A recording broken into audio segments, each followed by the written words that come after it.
you hear background noise,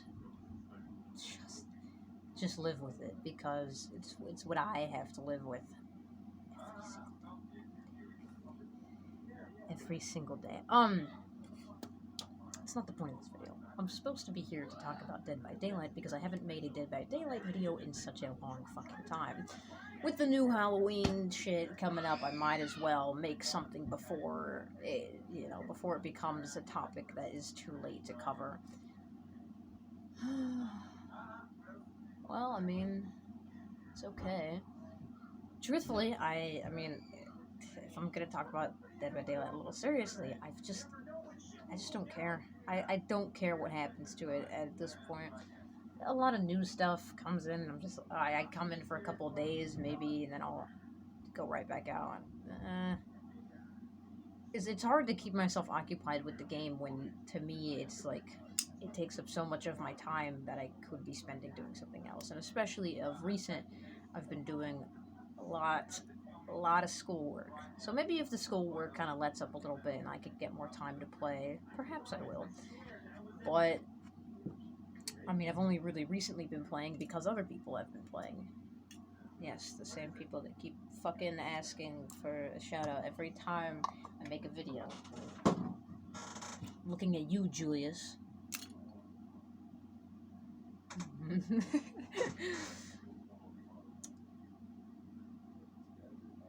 They're the only reason I actually want to play the games, because if some other people are on, then I'll have a reason to be on. That's about it. But, you know what, let's get to the actual update at hand, instead of talking about some other things. I'm probably not going to talk that long. It's not that much. It's a lot of skins. But, I will say, the good thing this year is that they finally look like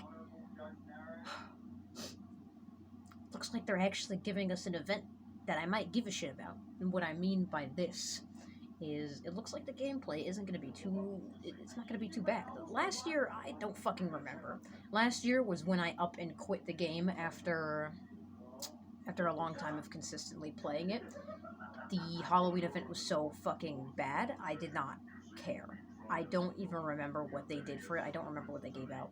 Oh, I say last year, and I meant last year. I'm sorry, I got a little confused there. I don't remember what happened last year. Actually, you know what? I'm gonna search up to see what happened last year. 2021.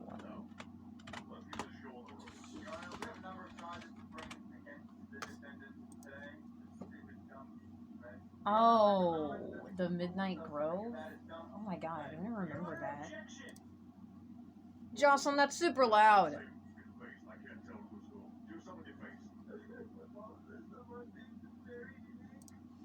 happened to it?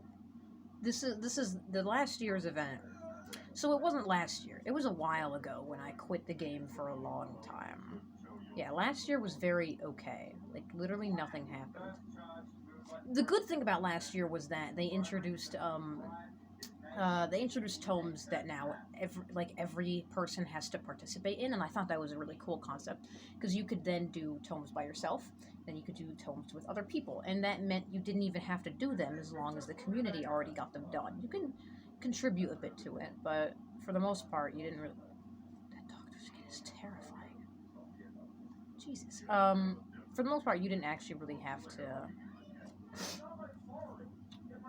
You didn't have to do them to reap the rewards.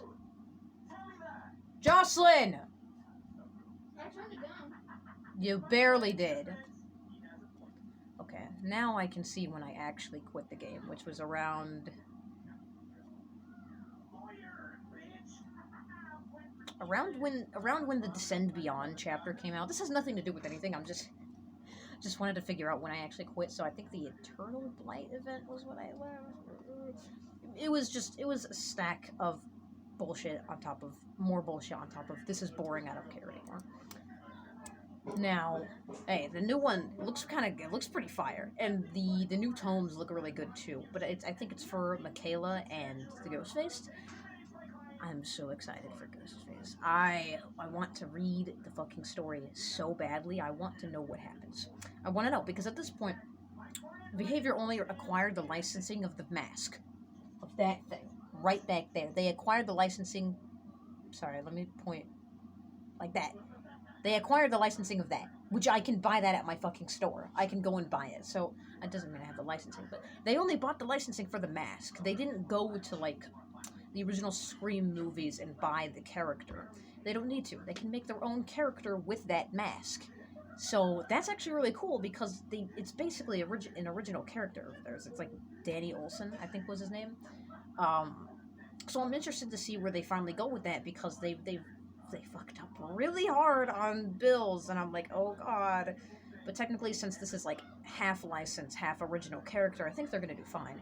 Michaela's is interesting. I think Michaela, while not being an inherently very interesting character, I think she has the potential to grow into something quite cool with the fans. Because I swear to God, there are so many characters that are written to have some like badass, cool story. Hers is just, well, I like the writing, and I like witchcraft. And now she has some of the most broken perks in the game. So, basically, I'm excited for the story. The skins look pretty good. But that's kind of like their biggest selling point, and I just think that's really lame. For this event, there's a lot, oh my god, there are so many skins. Oh! Somebody on the forums got kind of scared, because for a limited time only, they mentioned that on some of the skins here, and some people are thinking that DBD is going to start using a system where they only bring in certain skins that you can buy right then and then not do it permanently. Because if you don't know, DBD, when they release a skin, they make that permanent. That skin is permanent, it will stay in the game forever, and it just keeps adding on this way. People saw the limited time only, and they got worried. I'd have to agree with them, because it's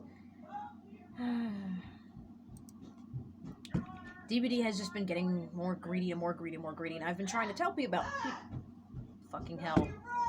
I'm not even gonna pause it. My bad, people were yelling, I didn't pause it fast enough. Anyways, I've been trying to tell people about this since the first Resident Evil chapter, because this is the first time it almost happened to me, and I thought this was like the stupidest fucking move they had ever pulled. Now, I think around that time, when did the NFT shit start happening? Because that's when everyone was kind of like, what the fuck are you doing? NFTs are trash. And then at the same time, I believe, is when... So, they had the skins released for both Leon and Jill before they linked them. Which means that you could, theoretically, you could have bought both the top and the bottom piece for Jill, but then they linked it, which forced you to buy the extra piece. Now, guess what they did? Somebody went on the forums, said, what the hell am I supposed to do? And then they started giving out refunds. They did not unlink the outfits, even though the hair for both of those characters is virtually the exact same thing. And also, it would have allowed us to mix and match the outfits the way we please. But for some fucking reason, for some unknown reason, they decided to link the outfits, which makes them more fucking money. That almost happened to me, but luckily I did not have enough orc cells to buy it before it got linked. I mean, that's obviously not... I just think that some of their marketing tactics are very schemy and very lame. So when people saw that, they started getting worried. That's about the only controversy that comes to mind with this, though. I'm really excited for Malevolence. I'm excited for the skins on the free track, because this artist one is fire. Holy shit. The guy, so the free track skins this time are... I hope these are both of these free track skins are actually going to be for this track, because sometimes they'll release them and then they'll say in subsequent free tracks. One of them is for Yui, one of them is for Artist. The Artist one looks really, really good. The Yui one, a lot of people were complaining about because it's super basic. And they aren't wrong. But at least it's free. Mostly what everyone's going to do, they're going to buy the premium track and then they're going to get Ghostface's cool cosmetics. They look so cool. Okay, that's about it. Then comes the in-game event, some free skins. This looks Jesus Christ, the modeling here was odd. What is the contraption on top of the generators? I need to finish this video before it reaches that long. I really don't need to be talking about this that much. Yeah, basically, you do some normal events, you kick some pumpkins, you do some generators, you kill some survivors, yada, blah, blah, blah, blah. You get some free skins. You get one for... I don't care anymore, I'm not paying attention. There's two, I think, for Hag and Kate. But I've heard that there's going to be 12 different shirts for survivors, and then... Or actually, no, there's going to be 12 things to unlock. So some people are saying that there's going to be 6 survivor shirts and 6,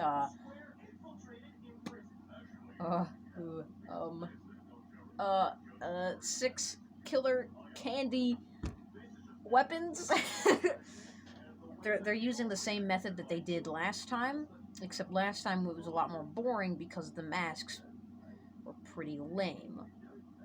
But then again, this is pretty boring because, once again, you're now playing random games to get a random thing. I believe it's also, you get a lot of charms, too.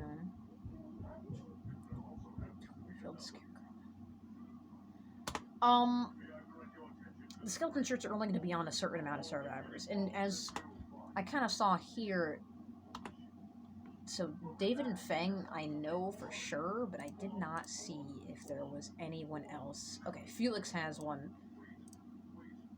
So maybe these are your favorite characters and you're super excited, but I don't really care. I highly doubt they're gonna give Adam one since they didn't give him a mask either, so really excited to not get anything for like 2 of my favorite characters in the game. Zarina and Adam, by the way, those are my favorite characters. That's about it. That's all I really needed to say. This doesn't need to be that long. I can't believe I made it fucking 12 minutes. You're just gonna have to listen to me talk about a lot of stuff. And yeah, that's about it. Yeah. Fuck you guys.